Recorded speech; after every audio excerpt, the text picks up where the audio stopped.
রাতে থালা বাসন না ধুয়ে রাখলে কি বরকত কমে যাবে? একবার স্ত্রী সবাস করার পর ফ্রেশ না হয়ে আবার মিলিত হলে কি গুনাহ হবে? জন্মবারে হাতের নখ চুল কাটা যাবে না, এই কথাটা কতটুকু শরীয়ত সম্মত? নামাজে ভুলবশত ওয়াজিব ছুটে গেলে নামাজের অনেক পরে সেটি জানতে পারলে কি নামাজটি পুনরায় কাজা পড়তে হবে? টয়লেটে থাকা অবস্থায় যদি আজান শুরু হয় তখন কি আজান উত্তর দিতে পারি? নারীরা উচ্চ আওয়াজে কোরআন তেলাওয়াত করতে পারবেন কি না? স্বামী অক্ষম হলে স্ত্রীর করণীয় কি? চিকিৎসার পরও স্বামী সুস্থ হয়নি, পরামর্শ কাম্য। নামাজের ছোট সূরা আগে এবং বড় সূরা পরে পড়া যাবে কি না? নাপাক অবস্থায় শরীরের ঘাম পোশাকে লাগলে কি পোশাক নাপাক হয়ে যাবে? সংসার জীবনে স্ত্রীর সাথে ঝগড়া বিবাদ লেগেই থাকে, কি করতে পারি? মহিলারা যদি অজু করা অবস্থায় কোনো পুরুষ দেখে ফেলে তাহলে কি অজু থাকবে? স্ত্রী মারা গেলে স্বামী গোসল করাতে পারবে? আর কি কি করণীয় আছে স্বামীর জন্য? একজন মহিলার স্বামী মারা যাওয়ার পর আবার অন্য জায়গায় বিয়ে হয়ে গেলে সেই মহিলা কি আগের স্বামীর সম্পত্তির অংশ পাবে? যদি শ্বশুর শাশুড়ির সাথে বনিবনা না হয় তাহলে আলাদা থাকলে কি গুনাহ হবে? মেয়েরা নখে কালো কলব দিতে পারবে কি না? কেমন করে বুঝবো আল্লাহ আমার গুনাহগুলি মাফ করেছেন? মাঝে মাঝে প্রস্রাবের পর পিচ্ছিল তরল জাতীয় কিছু গেলে কি শরীর বা কাপড় নাপাক হবে? মেয়েদের কি পশু পাখি জবাই করা জায়েজ আছে? হাতে তালি দেওয়া কি জায়েজ আছে? অনেকে বলে হারাম, এটা ইসলামের বিধান কি? বাচ্চাদের পেশাবের ফোঁটা মেঝেতে পড়লে যদি তা নিজে নিজে শুকিয়ে যায় তবে কি তাদের নামাজ পড়া যাবে? বাজনা ছাড়া নুপুর পড়া যাবে কিনা? কাজা নামাজ কিভাবে আদায় করব? মোবাইলে কোনো সূরা রিংটোন হিসেবে রাখা যাবে কিনা? কোনো কিছুতে পা লাগলে সালাম করা কি জায়েজ? খাওয়ার সময় ছেলেদের গোপে পানি বা খাবার লাগলে তাকে হারাম হবে? টাক মাথায় চুল লাগানো যাবে কিনা? গীবতের গুনাহ থেকে বাঁচার উপায় কি? যাদের অল্প দাড়ি তাদের চাপ দাড়ি উঠানোর জন্য কি ঔষধ ব্যবহার করা যাবে? প্রিয় দর্শক, আজ দেরি না করি চলি আমরা প্রশ্ন উত্তর দেওয়ার পর্বে।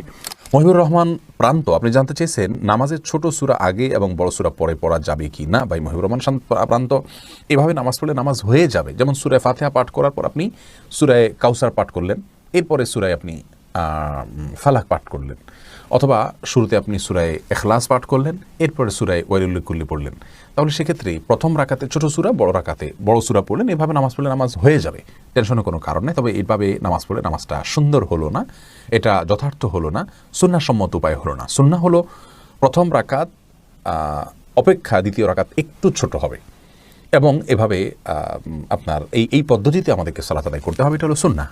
এটার ব্যত্যয় করলে নামাজ হয়ে যাবে, বাট ইচ্ছাকৃতভাবে এরকম ব্যত্যয় করা উচিত নয়। রাসূল করিম সাল্লাল্লাহু আলাইহি ওয়াসাল্লাম বিভিন্ন হাদিস থেকে দ্বারা বর্ণিত হয়েছে যে তিনি সালাতের প্রথম রাকাতের কেরাত যতটুকু দীর্ঘ করতেন, তৃতীয় রাকাতের কেরাতকে তার চাইতে একটু কম দীর্ঘ করতেন। অতএব সেটা মেনে আমাদের সালাত আদায় করতে পারলে ভালো এবং সুন্নাহসম্মত হবে ইনশাআল্লাহ বিইذনিল্লাহ। আমরা নিশ্চয়ই চাইব আমাদের সালাতটা সুন্দর হোক। আল্লাহ তাআলা কোরআনে বলেছেন সালাতকে কায়েম করতে, অর্থাৎ যথাযথভাবে সুন্দরভাবে করতে। যার সালাত যত সুন্দর তার ঈমান, তার তাকওয়া তত সুন্দর। অতএব সুন্নাহসম্মতভাবে করার চেষ্টা করুন, ইনশাআল্লাহ ব্যতিক্রম হলে নামাজ হয়ে যাবে।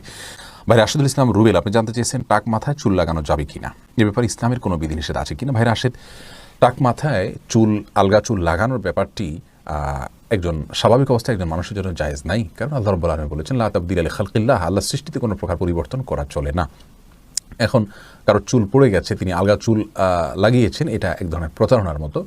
যেমনিভাবে চুল সাদা হয়ে গেলে সেটাকে কালো করার যে একটা প্রবণতা, নিজের বয়স লুকোনোর চেষ্টা, অথবা বয়স ছাড়াও অনেক সময় সাদা হয়ে থাকে, তো এই যে নিজের অবস্থার পরিবর্তন করার চেষ্টা, এই জিনিসটাকে ইসলাম ভালোভাবে দেখে না। অতএব এটাকে স্বাভাবিকভাবে রেখে দেওয়াটাই উচিত, এবং এখানে কোনো প্রকার লুকোচুরি করা এটা অনুচিত এবং অসুন্দর। সাইদ জায়েদ, জোনায়েদ, আপনি জানতে চেয়েছেন যাদের অল্প দাড়ি তাদের চাপ দাড়ি উঠানোর জন্য কি ঔষধ ব্যবহার করা যাবে? ভাই সাইদ জোনায়েদ, ঔষধ ব্যবহার করে দাড়ি উঠানো এটা যদি স্বাস্থ্যের জন্য ক্ষতিকর হয়, ক্ষতিকর হওয়ার কথা স্বাভাবিকভাবে, যদি ক্ষতিকর হয় তাহলে কিন্তু এটা করা জায়েজ নাই। আল্লাহ রাব্বুল আলামিন বলেছেন ওয়ালা তালকু বিআইদিকুম ইলা তাহলুকা, তোমরা নিজেদেরকে ধ্বংসের দিকে, ক্ষতির দিকে ঠেলে দিও না। অতএব এমন কোনো ঔষধ ব্যবহার করা যাবে না যে ঔষধ ব্যবহার করলে আমাদের ক্ষতি হতে পারে। আর যদি কোনো প্রকার ক্ষতি না হয় তাহলে সেক্ষেত্রে দাড়ি গজানোর জন্য তিনি যদি কোনো মেডিসিন ইউজ করতে পারেন, কোনো অসুবিধা নেই। তবে মনে রাখা উচিত আল্লাহ রাব্বুল আলামিন তাকে যেভাবে সৃষ্টি করেছেন সেটার উপরে সন্তুষ্ট থাকা, এটার মধ্যেই কল্যাণ নিহিত আছে।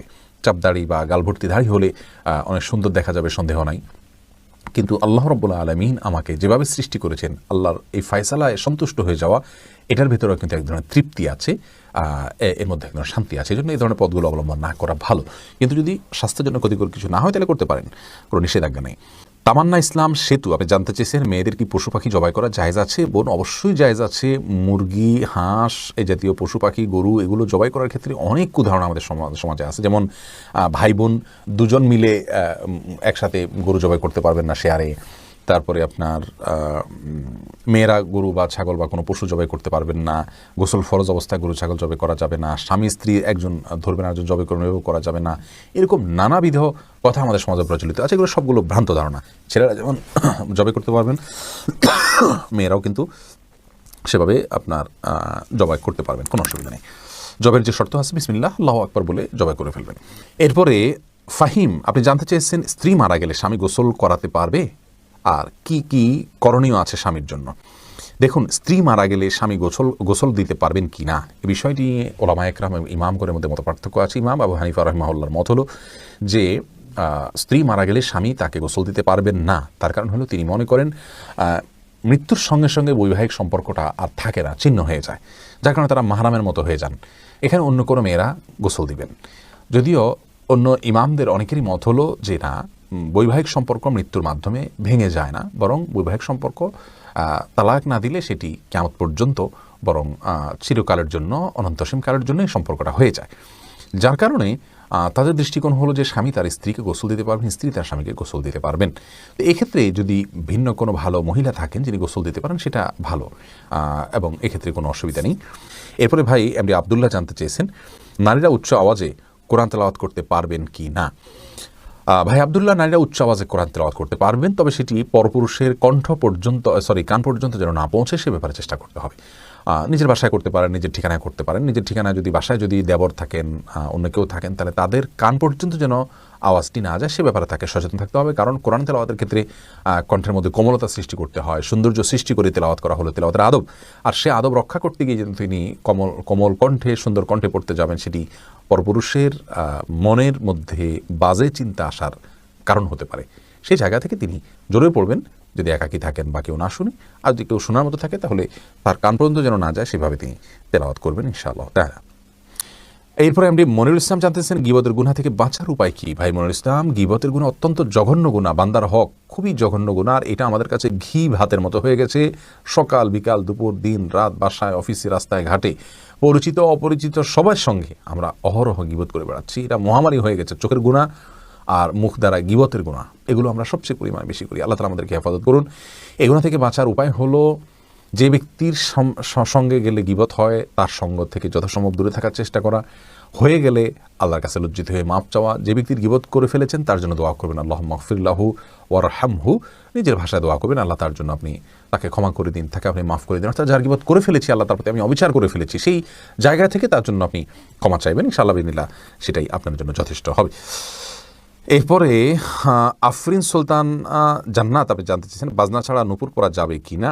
জীবন আপনি নূপুর পড়তে পারেন যদি সেটাতে বাজনা না থাকে, এবং বাহিরে আপনি যখন পড়ে যাবেন সেটা আপনার পায়ে থাকতে পারে, কোনো অসুবিধা নেই।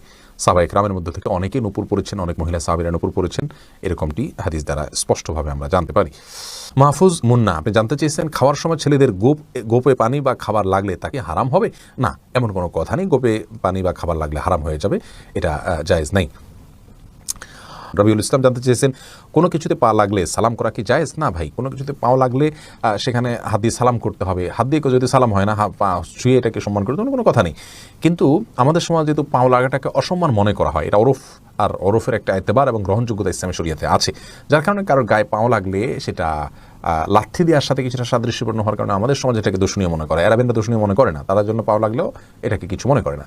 তো আমাদের সমাজে যদি দূষণীয় মনে করা হয়, সেহেতু যার গায়ে পাও লেগেছে তাকে যদি আপনি একটু টাচ করে আপনি আসলে পাও লাগাতে চাননি, হাত লাগাতে চেয়েছেন অথবা অশ্রদ্ধা করতে চান, এটা বোঝাতে চান, তাহলে সেটা ঠিক আছে, এটাতে দোষের কিছু নেই। তবে এর মানে এই নয় যে তাকে আপনি সালাম দিবেন। শারমিন সোনালী আপনি জানতে চেয়েছেন যদি শ্বশুর শাশুড়ির সাথে বনিবনা না হয় তাহলে আলাদা থাকলে কি গুনাহ হবে। আলাদা থাকলে গুনাহ হবে না, ওনাদের হক যদি মোটামুটি আদায় করা হয়, তাদের যেটুকু প্রয়োজন, আলাদা থাকলে যে গুনাহ হবে এমন কোনো কথা নেই। নাহিদ আলম জানতেছেন উলঙ্গ ছবিতে ভুলে দৃষ্টি পড়ে গেলে কি গুনাহ হবে। ভুলে দৃষ্টি পড়ে গেলে গুনাহ হবে না, কিন্তু যখনই স্মরণ হবে তখনই সাথে সাথে ফিরে আনতে হবে। আল্লাহ তাআলার ভয়, আল্লাহ তাআলা আমাদেরকে সেই ভয় এবং তাকে নসিব করুন। এমনি বাপি জানতে চেয়েছেন আমি টয়লেটে থাকা অবস্থায় যদি আজান শুরু হয় তখন কি আজান উত্তর দিতে পারি। না ভাই, আপনি অপেক্ষা করবেন, বের হয়ে আজান উত্তর দিয়ে দিবেন। মোবাইলে কোনো সূরা রিংটোন হিসেবে রাখা যাবে কিনা। না, কোনো সূরাকে রিংটোন হিসেবে রাখা যাবে না, কারণ এতে কোরআনের প্রতি অসম্মান হয়। এদিক থেকে অসম্মান হয় যে কোরআন আপনার রিংটোনের কাজে ইউজ হওয়ার জন্য নাজিল হয়নি। এটা কোরআনের আয়াতকে দিয়ে যদি আপনি ঠোঙা বানান, সেখানে মুড়ি রাখেন, এটা যেরকম অপমান, রিংটোন হিসাবে কোরআনের আয়াতকে সেট করলে এরকম অপমান, কোরআনকে অজায়গায় ব্যবহার করা হয়। আর দ্বিতীয়ত হলো এটা যে কোনো জায়গায় বেজে উঠবে, টয়লেটে বেজে উঠতে পারে, সেক্ষেত্রে অসম্মান হবে আল্লাহর কালামের। আবার অপূর্ণাঙ্গ অংশে আপনি তেলাওয়াতের এমন কোনো পর্যায়ে আপনি কল রিসিভ করতে পারেন যেখানে অপূর্ণাঙ্গ কথা থেকে যাবে, সেটাও কোরআনের অপব্যবহার। সব মিলিয়ে এটাকে রিংটোন হিসেবে ব্যবহার করা যাবে না।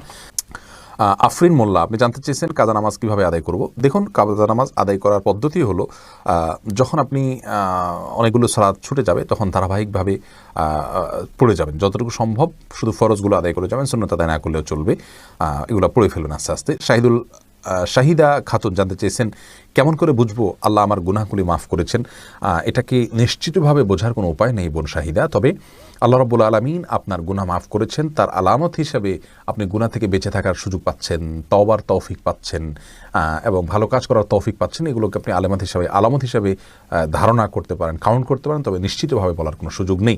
এই জন্যই তো আল্লাহ রাব্বুল আলামিনের কাছে তওবা আমরা মৃত্যু পর্যন্ত করে যাব, মাগফিরাত আমরা মৃত্যু পর্যন্ত চেয়ে যাবো ইনশাআল্লাহ বিদিনিল্লাহ। মামুন চৌধুরী জানতে চেয়েছেন বাচ্চাদের পেশাবের ফোঁটা মেঝেতে পড়লে যদি তার নিজে নিজে শুকিয়ে যায় তবে কি তাদের নামাজ পড়া যাবে? যদি নিজে নিজে শুকিয়ে যেমন কোনো আলামত না থাকে তাহলে সেখানে নামাজ পড়া যাবে। আব্দুল মমিন জানতে চেয়েছেন মহিলারা যদি অজু করা অবস্থায় কোনো পুরুষ দেখে ফেলে তাহলে কি অজু থাকবে? দেখুন ভাই আব্দুল মমিন, অজু করা অবস্থায় কোনো পুরুষ দেখলে অজু ভাঙবে এমন নয়, তবে সেটা যদি ইচ্ছাকৃত দেখেন তাহলে গুনাহ হবে, আর অনিচ্ছাকৃত হলে গুনাহও হবে না। কিন্তু এই দেখার সাথে অজু ভাঙার কোনো সম্পর্ক না, অজু থাকবে ইনশাআল্লাহ। এমডি নাসির উদ্দিন জানতে চেয়েছেন মাঝে মাঝে প্রস্রাবের পর পিচ্ছিল তরল জাতীয় কিছু গেলে কি শরীর বা কাপড় নাপাক হবে? যদি শরীরে লাগে তাহলে সেই অংশটা ধুয়ে ফেলবেন, কাপড় লাগলে সেই অংশটা ধুয়ে ফেলবেন, বাস তাহলেই চলবে। নাপাক হবে যেটুকু লাগবে সেটুকু জায়গা। জহিরুদ্দিন মোহাম্মদ বাবর জানতে চেয়েছেন হাতে তালি দেওয়া কি জায়েজ আছে? অনেকে বলে হারাম, এটা ইসলামের বিধান কি? হাতে তালি দেওয়া এটাকে হারাম বলার সরাসরি কোনো সুযোগ নেই, তবে অবাক করা কোনো কিছু, ভালো কিছু দেখলে মুখে সুবহানাল্লাহ বলা, আশ্চর্য হলে সুবহানাল্লাহ বলা, মাশাআল্লাহ বলা, এটা হলো সুন্নাহ, হাতে তালি নয়। কিন্তু যদি কেউ হাতে তালি দেন তাহলে সেক্ষেত্রে হারাম হয়ে যাবে, এটা মোটেও সঠিক নয়। খোকর মিজি জানতে চেয়েছেন মেয়েরা নখে কালো কলপ দিতে পারবে কি না। নখে যদি কলপ দেন এবং তাতে যদি আলাদা আবরণ পড়ে যায় যেটা খোসার মতো উঠে তাহলে সেক্ষেত্রে ওইটা দিয়ে উজু করলে উজু হবে না। পিরিয়ড চলাকালীন সময় দিতে পারেন, আবার পিরিয়ড ভালো হওয়ার আগে সেটা তুলে ফেলতে হবে। শাহিনুর ইসলাম সোনিয়া, আপনি লিখেছেন স্বামী অক্ষম হলে স্ত্রী করণীয় কি? চিকিৎসার পরও স্বামী সুস্থ হয়নি, পরামর্শ কাম্য। স্বামী অক্ষম, এই অক্ষমতার ডেফিনেশন কি, তিনি কতটা অক্ষম, এবং চিকিৎসা হওয়ার পরও তিনি সুস্থ হন নাই, কি ধরনের চিকিৎসা হয়েছে, তার আন্তরিকতা ছিল কিনা, এটা কি প্রকৃত অর্থেই অক্ষমতার সংজ্ঞায় পড়ে কিনা, নাকি স্বামী স্ত্রী নিজেদের মধ্যে ভুল বুঝাবুঝি হলে শুধুমাত্র একজন অন্যজন থেকে নিষ্কৃতি পাওয়ার জন্য এটা একটা উসিলা মাত্র, বাহানা মাত্র, অথবা আপনার এখানে অন্য কোনো ফাঁকফোকর আদৌ আছে কিনা, এই বিষয়গুলো দেখতে হবে। যদি এমন হয় যে স্বামী স্ত্রীর জৈবিক প্রয়োজন পূরণ করতে একেবারেই অক্ষম, চিকিৎসার পরও সেটা তার মধ্যে সে সমস্যা তার দূর না হয়, তাহলে সেক্ষেত্রে স্ত্রী বিচ্ছেদের উদ্যোগ গ্রহণ করতে পারেন। স্বামী যদি বিচ্ছেদ না দেন, স্বামী যদি তালাক না দেন, তাহলে সেক্ষেত্রে আদালতের মাধ্যমেও বিচ্ছেদের উদ্যোগ নিতে পারেন, সামাজিকভাবেও বিচ্ছেদের উদ্যোগ আলেম ওলামাদের মাধ্যমে, স্থানীয় মুরব্বিদের মাধ্যমে উদ্যোগ নিতে পারেন, তাকে প্রেশার দিতে পারেন, অর্থাৎ সে অধিকার তার আছে। ইসলাম বলে না যে একজন স্বামী অক্ষম হওয়ার পরও নারী সারা জীবন তার ঘর করে যেতে হবে, তবে প্রকৃত অবস্থা কি সেটা নির্বন নিজেরটা নিজে না করে অন্যদের সহযোগিতা নিয়ে, বিদগ্ধ মানুষগুলোর সহযোগিতা নিয়ে সিদ্ধান্তে আসতে পারলে সেটা অবশ্যই ভালো। শাহরিয়ার রহিম লিখেছেন নাপাক অবস্থায় শরীরের ঘাম পোশাকে লাগলে কি পোশাক নাপাক হয়ে যাবে? নাপাক অবস্থায় যদি শরীরের ঘাম পোশাকে লাগে তাহলে সেই পোশাক নাপাক হবে না, কারণ মানুষ যখন গোসল ফরজ হওয়ার কারণে নাপাক হন কিংবা ছোট নাপাকও হন তখন তার ঘামও নাপাক হয়ে যায় না, যার কারণে এই ঘামগুলো শরীরে পোশাকে কোনো জায়গায় লাগলে সেই জায়গাগুলো নাপাক হবে না। সোহেল রানা, আপনি লিখেছেন জন্মবারে হাতের নখ চুল কাটা যাবে না, এই কথাটা কতটুকু শরীয়ত সম্মত? নিছক কি কুসংস্কার, এর কোনো ভিত্তি শরীয়তে নেই। যে বারে জন্মগ্রহণ করেছে ওই বারে চুল কাটা যাবে না, এটা কোনো ভিত্তি নেই। যে কোনো দিনই চুল বা নখ কাটা যেতে পারে। এমডি ইরফান মুহিত, আপনি লিখেছেন নামাজে ভুলবশত ওয়াজিব ছুটে গেলে নামাজের অনেক পরে সেটি জানতে পারলে কি নামাজটি পুনরায় কাজা পড়তে হবে? নামাজে ভুলবশত ওয়াজিব যদি ছুটে যায় তাহলে নামাজের অনেক পরে আপনি সেটি জানতে পারলেন, তাহলে অবশ্যই সেটিকে আপনি কাজা করবেন। কারণ হলো ওয়াজিব ছুটে গেলে সেই নামাজটা অপূর্ণ থেকে যায়, বিধায় পরবর্তীতে মনে হলে আপনি সেই নামাজটি আবার পড়ে দিবেন। আর নামাজের মধ্যেই যদি মনে হয় তাহলে সিজদা সাহু দিলেই আপনি দায়মুক্ত হয়ে যাবেন। বাট নামাজ শেষ করার পরে মনে হলে সেই নামাজটা আবার পড়ে দিতে হবে। অর্থাৎ ওটা কাজা করাটা ওয়াজিব থাকে তখন।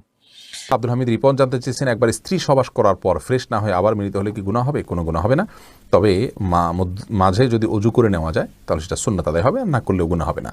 আব্দুল্লাহ সোহাগ লিখেছেন, ফজরের নামাজ পড়ে আমি ঘুমিয়ে পড়ি, এতে কি আমি গুনাহগার হব? ফজরের সালাত আদায় করার পর যদি আপনি ঘুমিয়ে পড়েন তো এতে আপনার বড় কোনো গুনাহ হবে না। কারণ এতে কোনো হারাম কাজ আপনি করছেন না, কিন্তু একটা অনুত্তম কাজ করছেন। গুনাহ শব্দের অর্থ ক্ষতি, সে অর্থে ক্ষতি তো হবেই, কিন্তু ক্ষতিটা ওরকম বড় ক্ষতি, মোটা দায় ক্ষতি, কোনো কবিরা গুনাহ নয়। যদি এমন হয় যে আপনি রাতে ডিউটি করেছেন, গভীর রাতে আপনাকে ঘুমাতে হয়েছে কোনো কারণে, বাধ্য হয়ে আপনি সকালে ঘুমিয়েছেন, তাহলে সেক্ষেত্রে ইনশাআল্লাহ কোনো প্রকার গুনাহই হবে না। কারণ এটা শরীয়ত নিষিদ্ধ কোনো কাজ আপনি করেছেন ব্যাপারে সেরকম না। অনেক ফুকাহা কেরাম এটাকে নিষেধ করেছেন, এটা স্বাস্থ্যের জন্য ক্ষতিকর। নবী সাল্লাল্লাহু আলাইহি ওয়াসাল্লাম এই টাইমে তাসবিহ তিলাওয়াত করতে পছন্দ করতেন। আল্লাহ কোরআনে কারিমে বিভিন্ন জায়গায় বলেছেন ওয়াসাব্বিহু বুকরাতাও ওয়া আসীলা, এই জাতীয় কথা আল্লাহ তাআলা বলেছেন। সেখান থেকে বোঝা যায় যে সকাল এবং সন্ধ্যার সময়গুলো ইবাদতের সময়, জিকির আজকারের সময়, তাসবিহ তিলাওয়াতের সময়, এই সময়টা ঘুমের সময় নয়, বিধায় এগুলো থেকে আমাদের বেঁচে থাকা দরকার। এরপরে আতিকা সাফরিন ইয়াডি থেকে আপনি লিখেছেন, একজন মহিলার স্বামী মারা যাওয়ার পর আবার অন্য জায়গায় বিয়ে হয়ে গেলে সেই মহিলা কি আগের স্বামীর সম্পত্তির অংশ পাবে? কোনো নারী যদি কোনো জায়গায় বিয়ে হয়, এরপরে যদি স্বামী মারা যান তখন যদি তার স্ত্রী থাকেন, তাহলে সেক্ষেত্রে তিনি অবশ্যই সম্পত্তির ভাগ পাবেন। কিন্তু স্বামী মারা যাওয়ার আগেই যদি তিনি বিবাহ বিচ্ছেদ হয়ে অন্যত্র বিয়ে করেন, তাহলে সেক্ষেত্রে আর আগের স্বামীর সম্পত্তি থেকে কোনো ভাগ তিনি পাবেন না। তাহলে দেখতে হবে যে স্বামী মারা যাওয়ার সময় তিনি ওই স্বামীর স্ত্রী ছিলেন কিনা। যদি স্ত্রী থেকে থাকেন ওই অবস্থায়, তাহলে স্বামী মারা গেলে অবশ্যই সে স্বামীর সম্পত্তিতে স্ত্রীর ভাগ থাকবে, তবে সেটি ভ্যারি করবে। যদি সন্তান থাকে তাহলে ভাগটা একরকম হবে, আর সন্তান না থাকলে ভাগটা আরেক রকম হবে। সন্তান থাকলে কিছুটা কম পাবেন, আর সন্তান না থাকলে সেক্ষেত্রে কিছুটা বেশি পাবেন মৃত ব্যক্তির। জসিম হোসেন জেএস এআইডি থেকে আপনি লিখেছেন, রাতে থালা বাসন না ধুয়ে রাখলে কি বরকত কমে যাবে? রাতে থালা বাসন না ধুলে বরকত কমে যায় এরকম কোনো কথা কোরআনে কোথাও বলা হয়নি। প্রচুর পরিমাণে কুসংস্কার আমাদের সমাজে আছে, এটি সেরকম একটি বিষয়। আপনি থালা বাসন রাতে ধোবেন নাকি দিনে ধোবেন এটা আপনার ব্যাপার। তবে এক্ষেত্রে শরিয়ার নির্দেশনা হলো যে থালা বাসন, বিশেষ করে খাবার যদি থাকে, সেগুলোকে ঢেকে রাখা। সেগুলোকে ঢেকে না রাখাটা এটা সুন্নাহর খেলাফ। আমরা যখন ঘুমিয়ে পড়ি অনেক সময় জিনরা বিচরণ করে এবং নানামুখী অসুবিধা তৈরি হয়। সবচেয়ে বড় কথা হলো যে আজকাল আমরা তেলাপোকা, তারপর টিকটিকি, নানা রকমের প্রাণী বিচরণের কথা আমরা জানি। এগুলো আমাদের অজান্তে বিচরণ করবে, সেগুলো আমাদের স্বাস্থ্যের জন্য ক্ষতির কারণ হতে পারে। এই জন্য সেগুলোকে ঢেকে রাখা অথবা উপর করে রাখা, সেটা হলো গুরুত্বপূর্ণ বিষয়। আমি ধোয়ার বিষয়টা এখন ধোবো, আমার থালা বাসনটা নাকি আমি কালকে সকালে ধোবো, সেটা একান্তই আমার ব্যাপার। এক্ষেত্রে শরীয়ত আমাকে কোনো বাধ্যবাধকতা দেয়নি। তবে এটা ঠিক যে যত পরিচ্ছন্ন থাকা যায় ততই ভালো, যত সময়ের কাজ সময় করে ফেলা যায় ততই ভালো। কিন্তু এর মানে এই না যে থালা বাসন আমি রাতেরটা সকালে ধুলে আমার বাসায় বরকত থাকবে না, এমন কোনো কথা নেই। খায়রুল ইসলাম লিটন আপনি লিখেছেন, আমার গোসল ফরজ হয়েছিল কিন্তু টের না পেয়ে আমি নামাজ পড়ে ফেলেছি, এরপর টের পেয়েছি, এখন কি করব? দেখুন, গোসল ফরজ হয়ে যাওয়ার পর আপনি টের পাননি, নামাজ পড়ে ফেলেছেন, পরে যখন আপনি নিশ্চিত হয়েছেন যে আপনার গোসল ফরজ হয়েছিল, আপনি এখন পুনরায় গোসল করে নামাজটা কাজা করবেন। ইকবাল হোসেন আপনি লিখেছেন, যারা সিগারেট খায় তাদের পিছনে নামাজ হবে কিনা? যারা ধূমপান করে নিশ্চয়ই তারা ফাসিকের কাতারে পড়ে, তারা প্রকাশ্যে গুনাহে লিপ্ত। তাদের পিছনে নামাজ পড়লে নামাজ আদায় হয়ে যাবে, কিন্তু এরকম ব্যক্তিকে ইমাম নিযুক্ত করা গুনাহের কাজ, এবং এইরকম ব্যক্তির পিছনে নামাজ পড়াটা মাকরুহ। তবে নামাজ আদায় হয়ে যাবে, মাকরুর সাথে আদায় হয়ে যাবে, অর্থাৎ ত্রুটিপূর্ণভাবে আদায় হয়ে যাবে। যদি বিকল্প কোনো ভালো লোক না থাকে এবং জামাত মিস হওয়া ছাড়া আর কোনো অপশন না থাকে, তাহলে সেক্ষেত্রে এই ব্যক্তির পিছনে নামাজ পড়লে নামাজ আদায় হয়ে যাবে ইনশাআল্লাহ, কোনো অসুবিধা হবে না। কারণ সেই ক্ষেত্রে এটা আমি অনেকটা নিরুপায়। ইমাম সাহেব তার ছোটখাটো ভুল ভ্রান্তি আছে, এই অজুহাতে আপনি জামাতে নামাজ পড়লেন না, এই সুযোগ কিন্তু নেই। প্রয়োজন আপনি অন্য কারোর পিছনে নামাজ পড়বেন, আর একটু ভালো মানুষ পেলে তার পিছনে নামাজ পড়বেন, অন্য মসজিদে যাবেন, কিন্তু আপনাকে জামাতে নামাজ পড়তে হবে।